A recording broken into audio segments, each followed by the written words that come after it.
I was already in my 20s when I met Johnny. He come from Queens, and me and Johnny met, and Syl, and then David and Arthur, and then we formed the Dolls. Do you remember when you first got in contact with drugs? Pretty late in life, actually. That whole drug era in the late 60s, for some reason, even though most kids my age were getting into drugs, I never got into it, really. Not even smoking pot, not drinking, no hard drugs. But it seemed like after it was all over, and I was already in my late 20s, 27, 28 already, and it was after the Dolls even were over. I started experimenting with drugs, and unfortunately with the wrong kind of drugs, real hardcore, addicting drugs like heroin.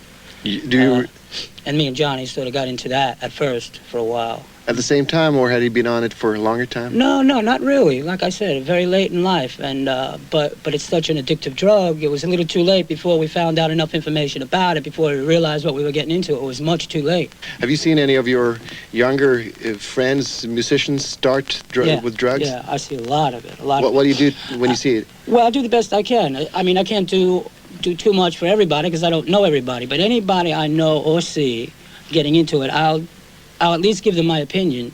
Maybe if they respect me enough, at least through the music, maybe they'll realize or think I know what I'm talking about. Maybe it'll help, you know. I think some people I've talked to have listened to me and have been lucky enough to learn a lot about drugs. See, that's my misfortune. I knew nothing about drugs and what it could do. I ignored it. I just didn't have the knowledge of it, you know.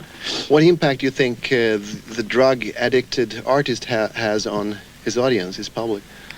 That's kind of varies, I guess. You know, some people might look at it as a romantic type of thing where they say, "Wow, I guess they're that good because they're on drugs." But that is definitely not so. I think a musician that just sticks to his art and spends more time on that than he does on drugs or anything else has more chance of creating a lot more, you know. I think drugs really do interfere with your creativity. I know it has with me. I know it has with people I know who are on drugs. Johnny Thunders, for example. Yes, Johnny. He's done much better when we were younger. We've got a lot more accomplished without drugs than we have with drugs. But, I mean, we know that now, you know, and he knows it. I think he just needs a little bit more of a chance than maybe I had or something. Most every gig I go to, there's all kinds of young kids, all kinds of people coming in trying to turn you on with drugs and stuff like that. Trying to turn you on? Well, a lot of people show up at gigs with drugs, maybe to impress you, to set up some kind of a relationship with you. You know, they think that's the way to get your attention, which it's not. They don't know that. I do.